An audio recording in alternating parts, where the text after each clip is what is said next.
All right, so good afternoon, everyone. My name is Rebecca, and I'm an event planner with the Orange County Library System. Welcome to tonight's virtual event, Ask a Lawyer, presented by the Orange County Bar Association. In tonight's event, you will have the opportunity to speak with a panel of attorneys to get insight and guidance on consumer law, small claims, and employment. Before we begin, I would like to share a couple of housekeeping items. Please keep in mind that everyone's videos besides the speakers will be turned off, and you will be unmuted unless you're asking a question, and then you may unmute yourself. If you have a question and would like to speak, please type your name in the chat located at the bottom of your screen or use the raise your hand function. I will be making a numbered list in the chat of whose turn it will be next, and I'll actually announce it as well. Please respect others and wait to be called on. We want to avoid people speaking out unless it's your turn. Without further ado, I would like to begin by introducing Cliff Geismar, our moderator for tonight's event.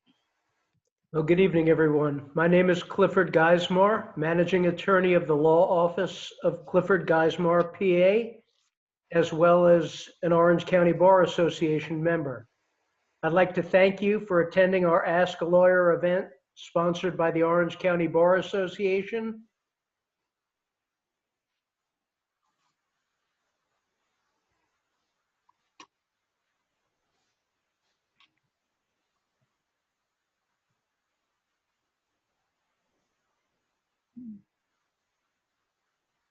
Looks like he froze up.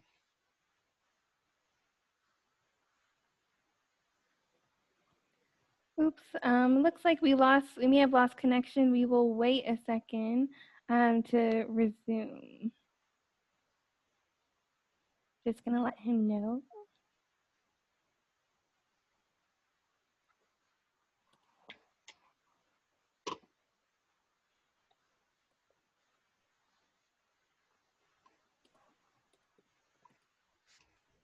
Hi.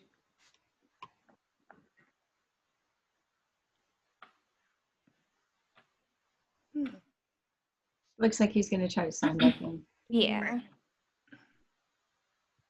Sorry for that, but we will be back very shortly. Thank you guys for your patience. For those of you who are just joining us, please note that this session is being recorded, and it will be put onto the Orange County Bar Association's Facebook page, which I will be listing in the chat, and I'll also be sending everyone a follow-up email with this information as well.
While we're waiting, I know that Roberta, would you like to speak in the meantime?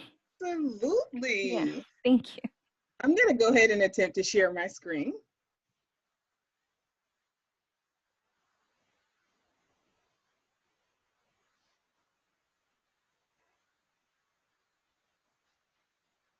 And all right, here we go. So again, while we're waiting for Cliff, I'll go ahead and get started. My name is Roberta Walton, and I am the Operations Division Manager for the Family Services Division and the Orange County Clerk of Courts Self-Help Center. And I wanted to just share a little bit about our Self-Help Center with everyone on on the call tonight. If you follow the screen, Orange County Self-Help Center opened its doors in August of 2015. And what we strive to do is we strive to serve as a one-stop shop for individuals who are attempting to represent themselves in court for case type matters, which include family law, residential landlord-tenant, and small claims actions.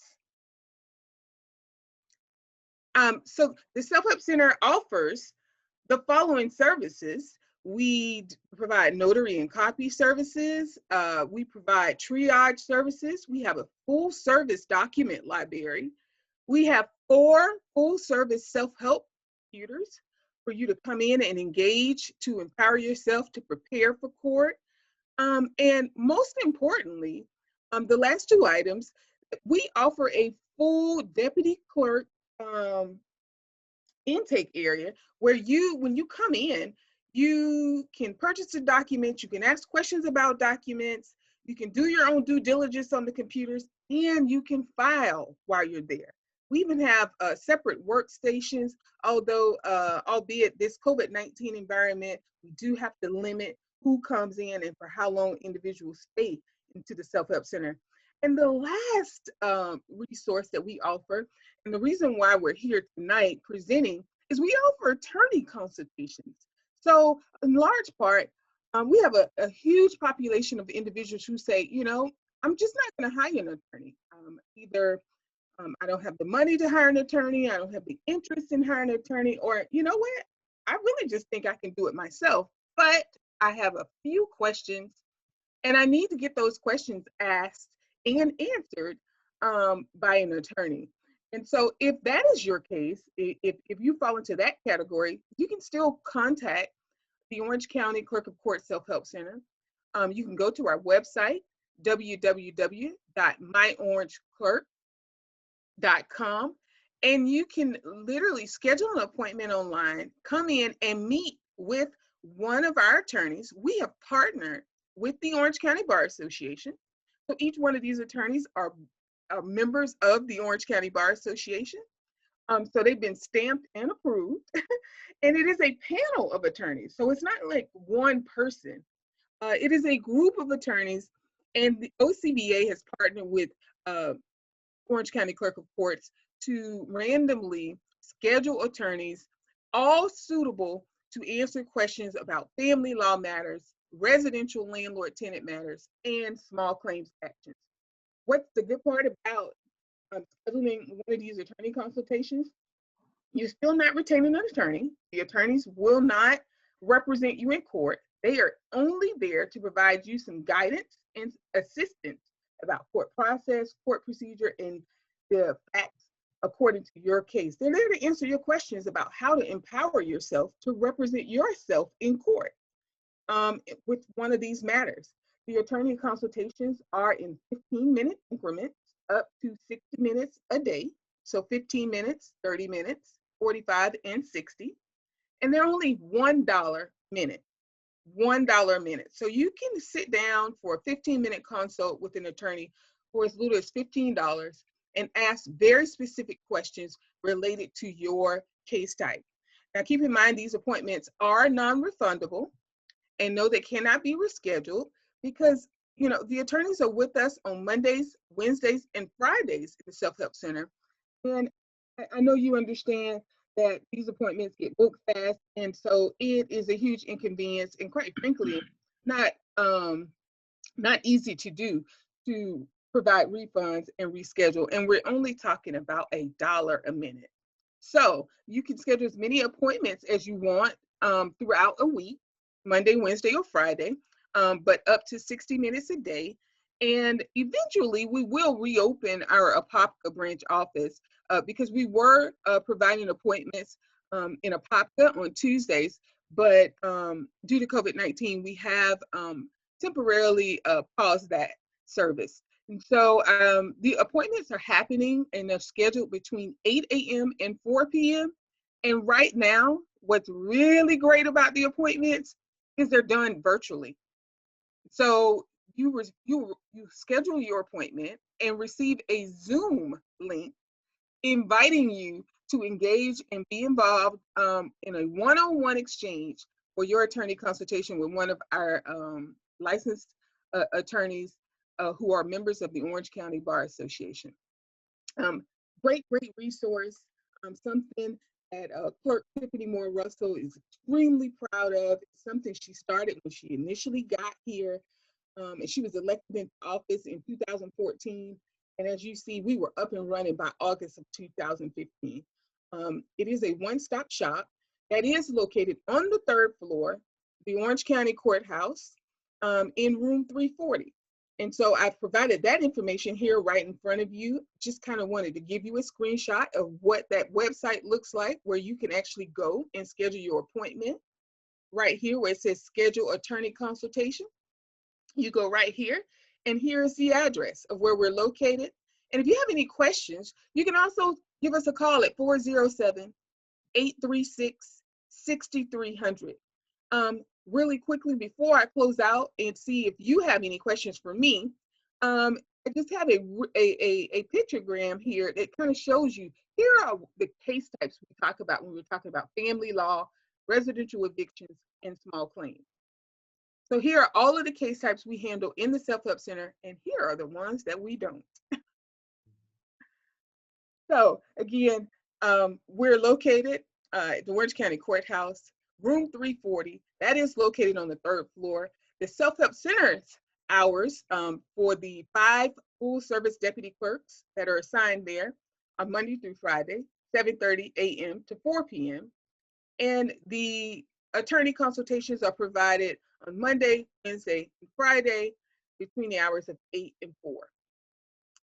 Do you have any questions? Because this concludes my presentation. Okay, I cut out before. I don't know why, but I had to go out and come back in. At this time, we'll open the floor for questions regarding consumer law, small claims, and employment law.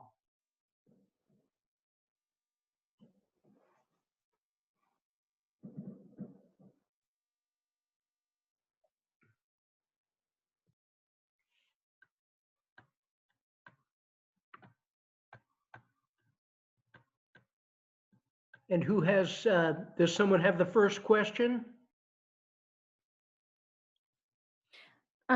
Scott, you had your hand raised, so I put your name on the list. If you don't have a question anymore, that's fine. But if you have a question, feel free to raise your hand, or you can type your name in the chat.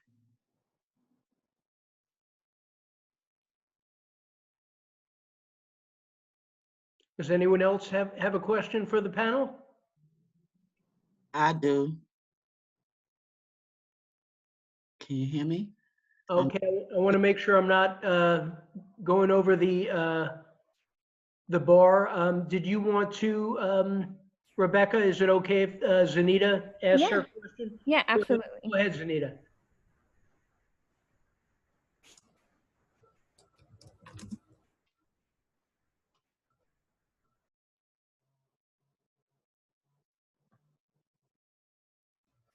Looks like she remuted. Does anyone else have a question?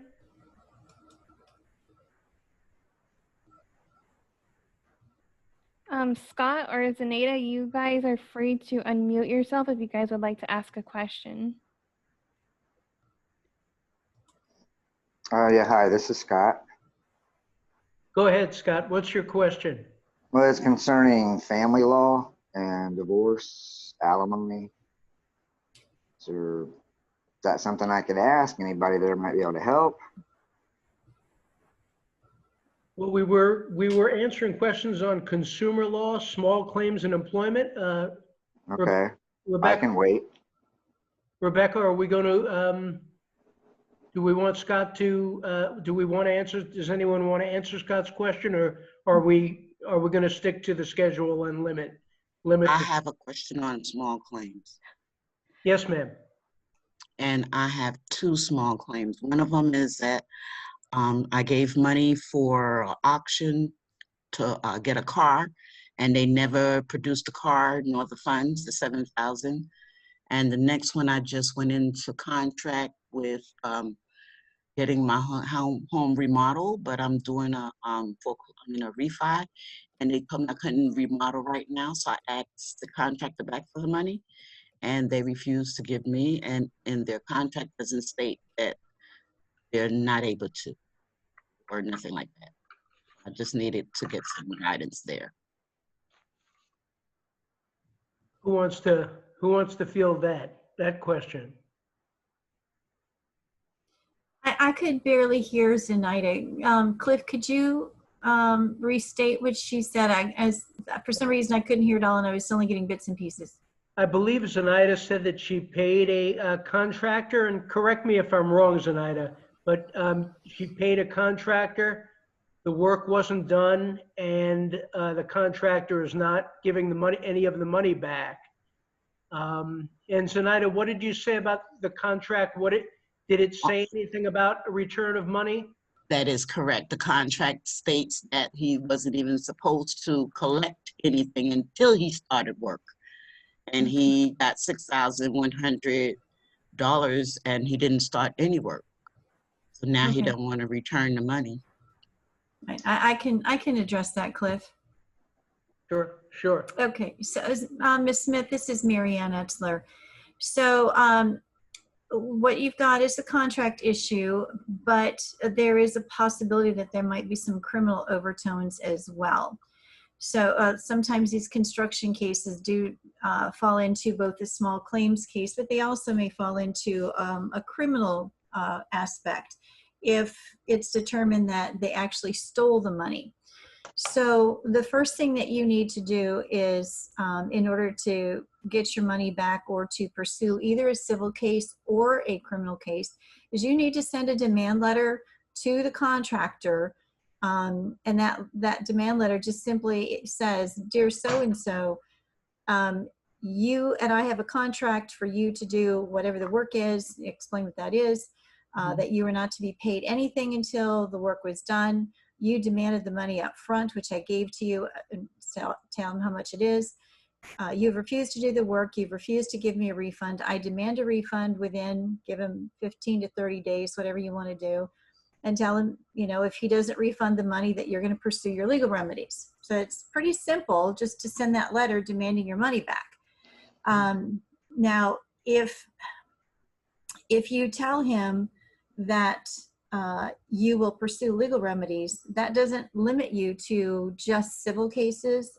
It could also mean you could pursue a criminal case, because in the criminal realm, if there's a theft, it's an intent on their part to retain something that doesn't belong to them, and they refuse to give it back. It could also be a theft. So once you send out that letter and give him a time to respond, if he doesn't respond and if you don't get your money back, you may also, in addition to filing a small claims lawsuit through the process that Ms. Walton just provided, through the Self-Help Center, you might also want to contact law enforcement.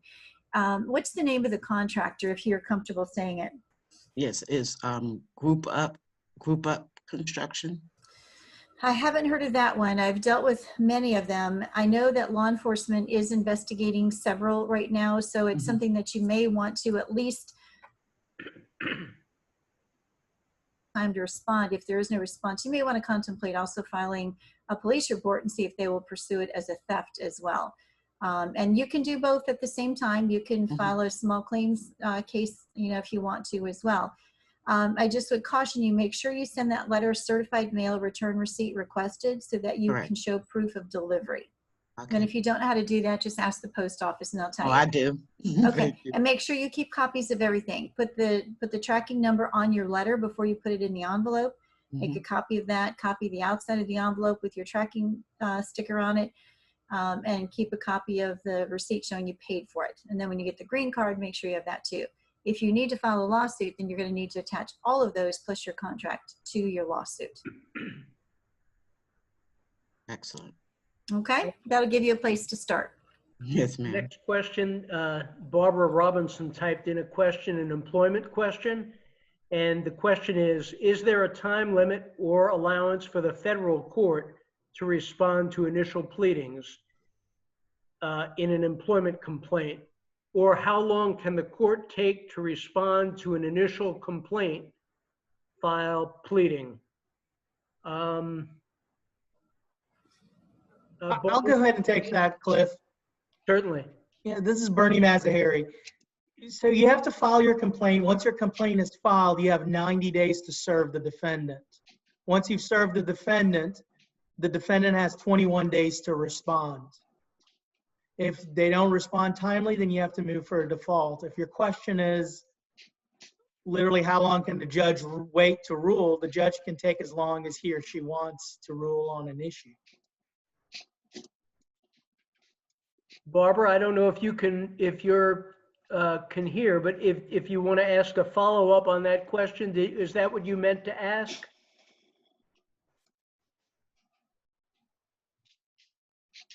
And Barbara said, okay, I'm going to assume that that answer is sufficient. If not, Barbara, you can type a follow-up or you can ask it, whichever you choose. But Scott, if you'd like to ask your question now, we can go ahead and take that question from you. Yes, hi there. I was asking about a question on family law and about divorce. If there was anyone that could advise or help on that. Scott, this is Mary Ann Etzler. I can answer some of your general questions and try to steer you in the right direction on that. What specific questions do you have? Well, I guess it's been down to, I've been trying to do this by myself. Both of us have, only because of finances. We're both on disability and neither one of us are working. And we've been through a couple mediators and a couple phone calls with the judge's secretary and stuff. And I'm just, we were married actually 26 years. And I guess my big thing is alimony, because she actually never even said anything about alimony until one time, I guess the mediator brought it up. So now, yeah, that's kind of the only thing really there is. And I'm wondering, because I can't find it. I mean, is there something that says you absolutely have to pay alimony? That or, and, you know, like say I'm on disability, can they take any of that? Because, you know, fixed budget. Okay. And I'm just kind of wondering, I don't know, should I, because we have a meeting supposedly with the judge Thursday. And so I'm actually kind of wondering, what should I do? Should I just let the judge handle it or try to mediate? I don't know, okay, a couple $100 a month, and that's a stretch. Okay, well, let me see if I can answer your question. So you have already filed your dissolution petition, is that correct? Or a right. Dissolution petition has been filed. And have you guys agreed on a distribution of your marital assets? If you've been married for 26 years, I assume you've accumulated some assets that you own together. Have you made a decision on how to split up those assets already? Yes, there's been, actually, I mean, there have been no issues. Okay. We've been doing this since 2019. Okay, well, I just want to make sure I know kind of what your status is. Have you guys I left her everything. When I moved out, I left her basically everything. We just, like I said, we're both on this, she's became on disability since we've been separated. So no, we have nothing but mounds of debt. Okay, okay, I understand. Okay, so I understand. So what the court's job will be to do is distribute among the two of you your assets and your liabilities. And even if you moved out and left everything there, that doesn't mean that you don't get to keep some of it, or you can go back and get some of it. That's between the parties on how they want to do that. All right. If you have said in writing that, you know, she can have everything that's in the house, or if you tell the court she can have everything in the house, that's fine. That deals with your assets. But the court will still have to distribute the liabilities, which means whatever that debt is, the court will have to figure out who's going to take what debt. Typically, if there's a debt associated with an asset, such as a car, maybe the house, maybe there was furniture that was purchased, the court will usually ascribe to the person who has that asset the liability that goes along with it. That depends upon, you know, what the parties' respective incomes are, but the court will have to look at all of that to decide what would be equitable under the circumstances if the parties don't agree how to split it up. Okay. Right. Now, with respect to the alimony issue, there are two things here. If she did not request alimony in the petition or a counter petition, then she's not entitled to it unless she filed a request for an amendment to the petition. So the rule is you don't get what you don't ask for, and the court can't just say you're going to get something that you didn't ask for. And if they ask for it verbally, typically the court won't do that, because it's going to have to be an amended petition. So if you filed the petition and she filed an answer, but there's no counterclaim for alimony, then there's no request for it. If she filed a petition without a request for alimony, then there's no request for it. So typically that will not be addressed by the court if it's not been requested in the petition. So at your hearing on Thursday, I don't know what the nature of the hearing is. It could be a case management conference. I don't know. But what you should do is let the court know what the two of you have agreed on with respect to the distribution of assets and liabilities. And unless somebody brings up the issue of alimony, then the court should be able to tell you, here's what's going to happen and here's how we'll get a final judgment. If they do bring up the issue of alimony, then at least you can say to the court, she didn't ask for it and she shouldn't be able to ask for it now if that's going to be your position. The other question you said was, if the court agrees to alimony or orders it, can they take it from your disability? And the answer is yes, they can. But the court would have to look at the respective incomes from both parties and determine whether or not that's appropriate. Okay. Does that help? Yeah, you did. You answered pretty good. All right, thank you. I appreciate it. All right, you're welcome. Just as a follow-up, if you don't mind, the usual premise surrounding alimony is ability to pay and need. So the court will look at what the need is and then whether or not there is an ability to pay. And based on a couple of other factors that also will be considered, like the length of marriage and, training and skill set and tenure in your roles, those things are also considered. But for the most part, I just want you to kind of plant in the back of your mind, need, whether or not she needs it, and whether or not you have the ability to pay. And so those are the two things, and I'm saying she and he because you asked a question about her requesting it, but those are the things that are typically considered. But again, I agree with Mary Ann that if she did not initially ask for it, then it's not on the table. Now, I will say, sometimes in these pro se matters, when you are representing yourself, people kind of blurt out and they deal with issues, right in the middle of court. So if you agree that she did not initially place it on the petition that you were served with, then that's your right to object if any of that exchange starts at during court or during the court proceeding. Okay, yeah, because like I said, the word never even came up until one day, maybe our second time with a mediator.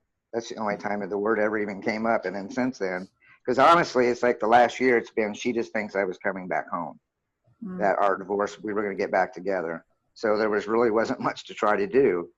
So now she's really just complaining about family pictures and splitting up pictures, and that's really it. And then now alimony has all of a sudden popped up. So yeah, I'll go back and look through the paperwork and see if she did that.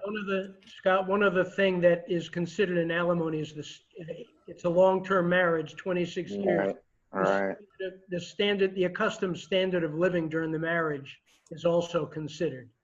All right. Okay.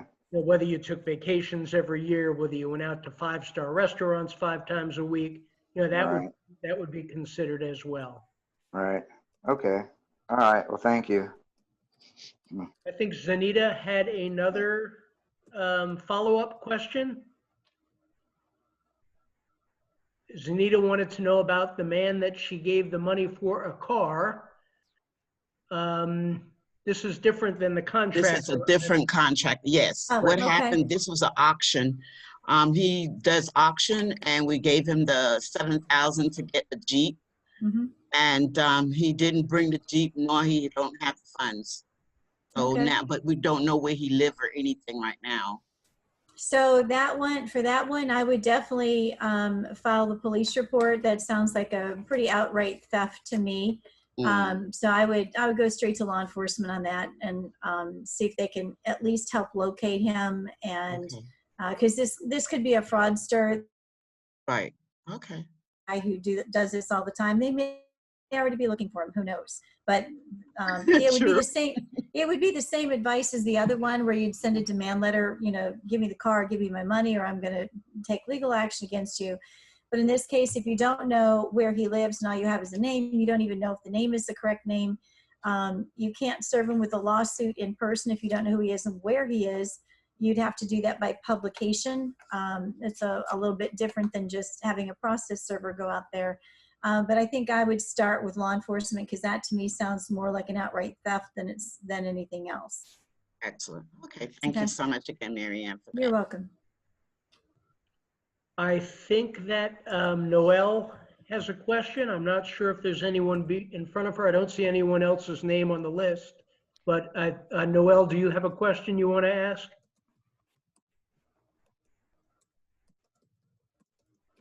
Okay, do you want to type it, or would you like to ask it to the panel? I see you've typed yes, you do. I think I can unmute. Okay, so I'm asking to unmute Noelle. You can go ahead and mute yourself.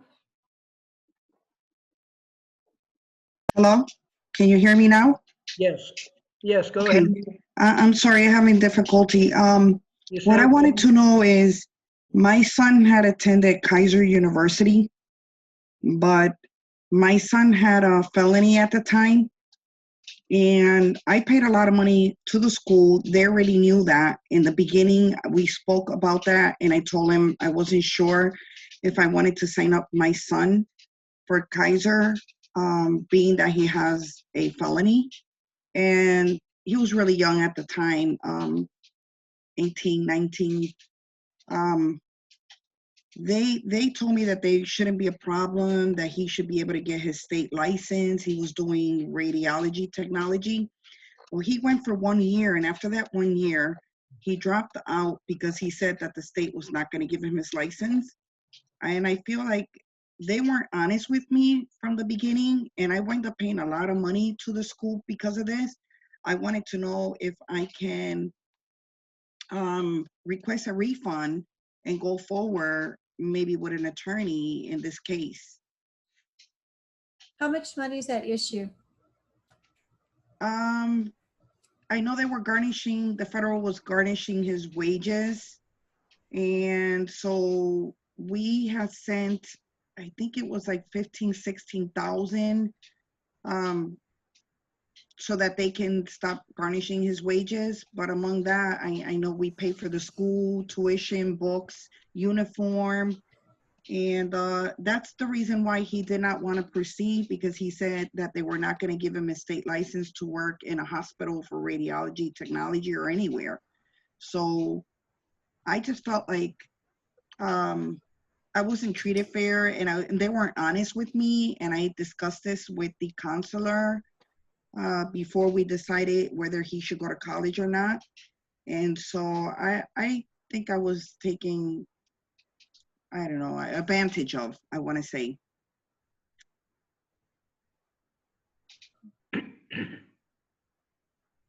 Are you able to hear me?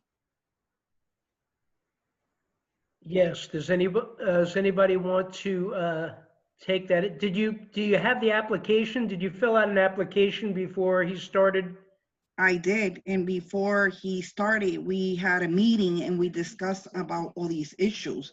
And they reassured me that there's not a problem. We had another student that had a felony, and he still got his license to work. And, you know, this is his first time, his first offense. And, you know, they just brainwashed me into everything was going to be fine. Well, the So I proceeded. The first place I would start with is the contract. I'd want to know exactly what the contract says. You know, you want to read all the provisions of the contract and see what their obligations are in the written contract. That would be important to know at the outset. Okay. The other thing you would want to know, Noel, is can you get anything in writing from the state that says he is not eligible for a license because he has a felony conviction? Because, you know, the school can say all kinds of things and they can huff and puff, and it may or may not be fraudulent. It may or may not be a misrepresentation.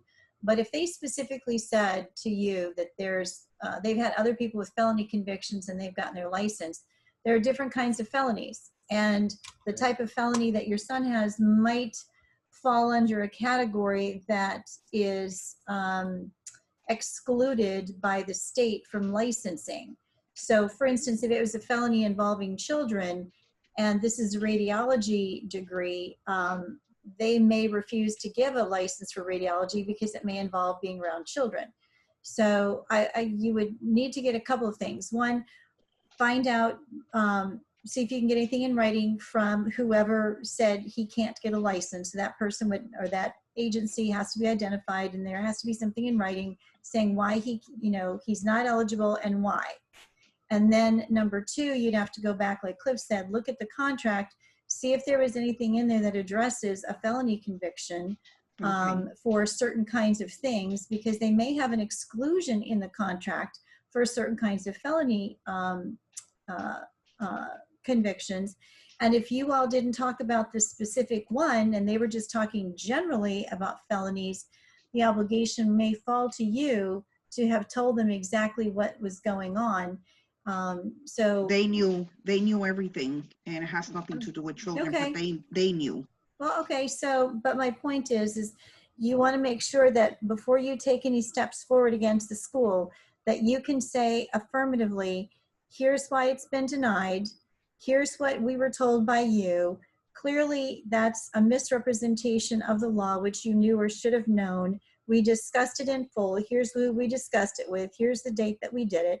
And if you put that in a letter to the school demanding a refund for all of your damages, whatever that number is, you know, including, you know, the uniforms, everything was paid, tuition, garnishments from his, you know, paid to pay for everything, you know, you may send a letter saying, here's what happened. I demand my money back. And if you don't give it back to me, I'm going to take legal action. Now, that doesn't mean they're going to, you know, roll over and say, here's your money back. But at the same time, you could also demand that they not destroy any of their records or notes, because you're putting them on notice. So, look, if I have to take legal action, you better not destroy any of your records that relate to my son and his application and his education with the school. So, you know, you can kind of throw that in there to make sure that they know that they can't destroy things, because if they do and you find out later on in a lawsuit, well, then that's really bad for them. If you do need to sue, understand that small claims court is only $8,000. If you have a claim that goes up to $30,000, that would be in county court. Anything over $30,000 would be circuit court. And in that case, if it's over $30,000, you should probably retain an attorney to assist you with that. Okay. And you mentioned, well, it apparently my son said to me after the year, he says, I'm just going to drop out. And I said, what do you mean? And he said, well, I'm dropping out because the state said they're not going to give me the license. So you're saying that I can contact the state to find out well, I don't know why if you they can. deny him? I don't know if you can. He may have to. I mean, it's one thing to say they're not going to give me a license. It's another thing to have proof that they have refused. So before you go, I'm sorry, I signed co-sign, so I should be able to. You what? I co-sign. I co-sign the agreement. I understand you signed the agreement. That's a contract between the school and the two of you. But this is an issue with the state. So I don't know whether they'll talk to you about your son or not, is my point. The state may not. If your son came home and said, hey, I can't get a license, that's nice, but you're going to have some sort of proof before you go to the school and say, I want money back. You have to get some sort of proof. Whether it's you who gets it from the state, whether it's your son who gets it from the state, somebody has to do it. I don't know if the state will talk to you personally or not, because it involves your son and he's an adult. I'm not saying you can't try. I'm just saying they may not talk to you. They may only talk to your son. Okay, Okay, no problem. Thank you. you're welcome. Bye. Okay, Scott, do you want to ask your question about the stimulus check, or would you prefer I read it?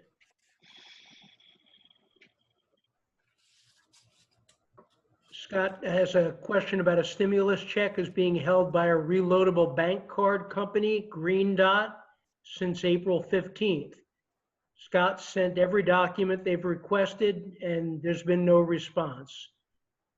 He started an inquiry with the IRS 4 months ago. He received a letter from the IRS saying it could take them another 60 days. We know where the money is. They won't release it. What should he do to get that money released?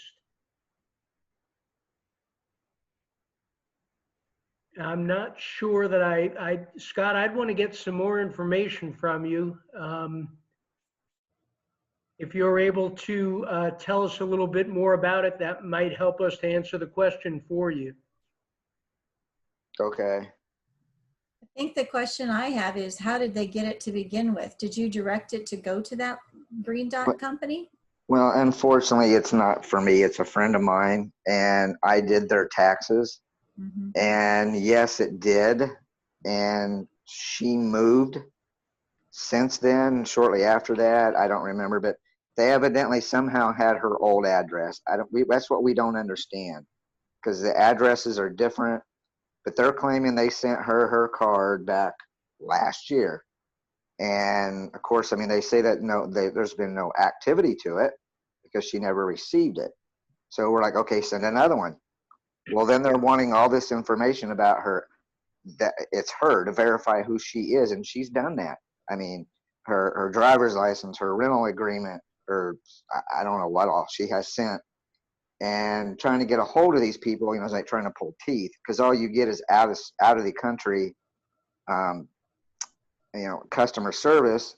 And every time you ask for a manager, they never call you back. I mean, she has done this, and I've helped her probably at least a dozen times. And we just get nowhere. And then finally, like I said, we called the IRS, and they said they would start an inquiry. And we're just like, we know where the money is. They admit it. They do have the money, but they just won't send it to her. So it's really old. And so we just don't know what to do. So you can either let the IRS handle it, and you know how long that's going to take. All right. You can do that. Or you can do like I suggested to Ms. Smith earlier, send a demand letter to them and say, I've done everything you've asked for. You refused to release the money. You screwed this up, sending a card to the wrong address. We never gave you that address. You were, whatever the circumstances are, and demand it be sent to you within 30 days to a certain address or to her. Right. But if they don't respond to it and they don't give you the money, of course, she can certainly file a lawsuit at that point because they've refused to give her the money. They're going to say, well, we don't know who she is. And you're going to say, well, there's all these documents that we say who we are, or she says who she is.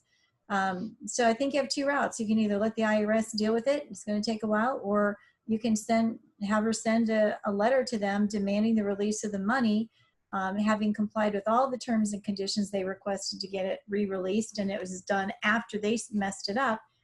And if they don't, she'll take legal action. And she may have to take legal action. And even if she sues them, doesn't mean the IRS can't continue to pursue them. All right. You just can't get paid twice. She can't get paid twice. She can't get money from the IRS back, and she can't get it from this Green Dot company. Okay, you don't get to double dip that way. All right. Oh yeah. It's just crazy because you know where the money is. They just won't give it to her. I don't. It's just the craziest thing. Okay. All right. Thank you. I appreciate it. You're welcome. I'll let her know. Thank you. Okay. Bye-bye. Okay, does anyone else have another question?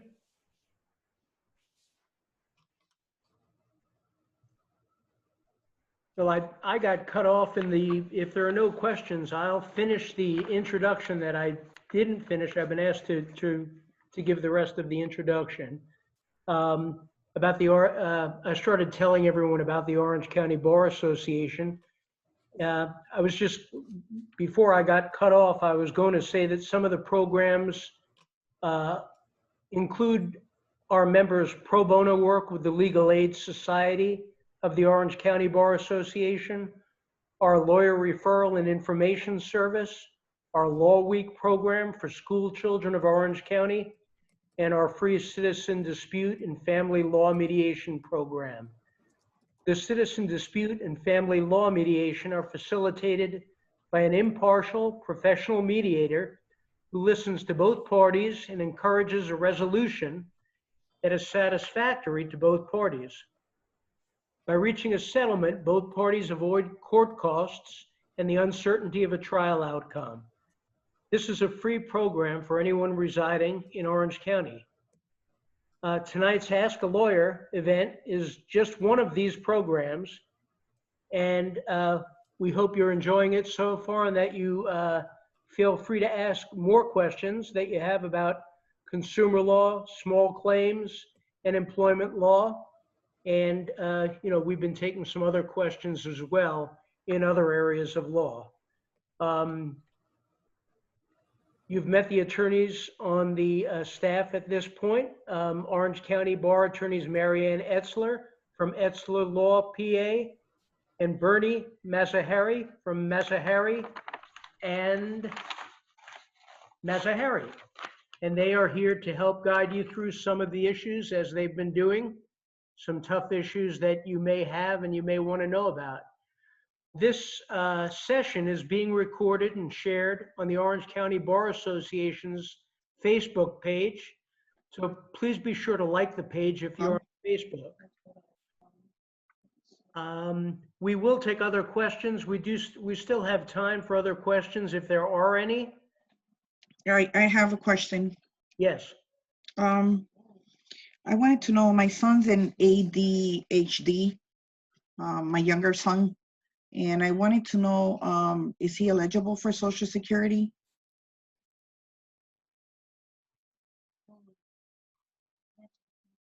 With Social Security, you need to, there are different types of Social Security benefits. I'm going to presume that you're talking about Social Security disability. And it's not just an easy yes or no question. He has to be accepted for Social Security disability. And that's a process. It starts with an application. But it's not just a yes or no question. The answer is he may be. Right. Okay. That Cliff, it's absolutely correct. Where you will start is you will have your son screened, and typically that happens. Is your son in the school system? He is in the school. I mean, well, he's not face to face. Okay. He's doing at home. Okay, but as long as he's attending, if you have not requested a screening by OCPS, I would, or you could certainly do your own, but the process would start by you on behalf of your son applying with Social Security, and what it's called is SSI. And what's going to be considered is the medical determination that is made by whoever screens your son, and your income. So the psychiatrist already determined him as ADHD. He's taking medication. He has been a Baker Act. The cops have been here, and he has been put in Baker Act. Okay, so what you would need to do is you would need to apply, and they're going to ask you a series of intake questions. You're going to need to attach all of the medical records and the therapy records, school records, things of that nature, and they're going to ask you some information relevant to your income. So as Cliff said, it could go either way, but you need to at least apply first and go to their website, and somebody will contact you from the Social Security office and schedule an appointment. But I want to mention that I am getting Social Security myself for disability. However, my minor son is getting a small amount. I guess it's through my wages when I was working. So he's eligible. He gets $200 and something. So I don't know if ADHD. Yeah, they're separate matters though. Okay, that's what I wanted to know. I didn't know if I could, knowing that he's got this problem and he's seen a psychiatrist, he's seen a behavior specialist that comes to the house from time to time, or they do virtual. Yeah, And being that he's getting wages from my work income, I didn't know if I could still apply for him. Yeah, no, those are dependent benefits that he's getting, and they are based on you being the applicant. With him and his diagnosis, he would be the applicant. Okay. Okay. Okay, thank you. Mm-hmm. So do I start with a Social Security application, or do I go to legal aid? Or you would start with a Social Security application. Okay. Okay, no problem. Thank you. You're welcome. Okay.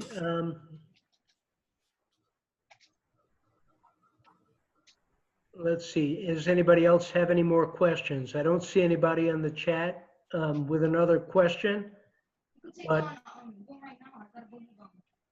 but please feel free if anybody has questions. We have another 5 minutes or so, and we're happy to take your questions.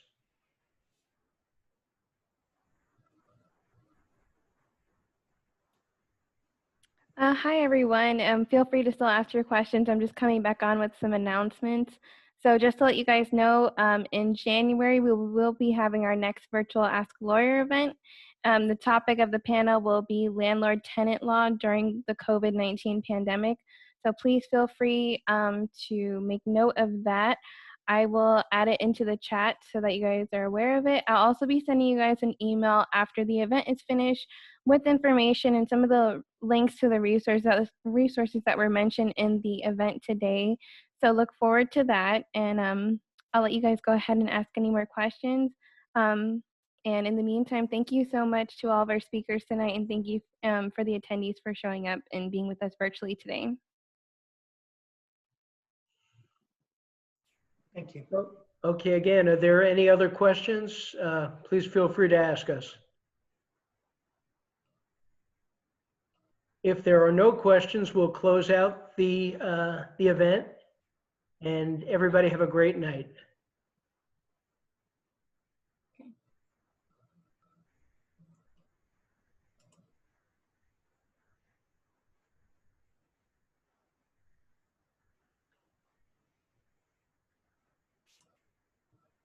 Good night, everybody. Good night. Good night.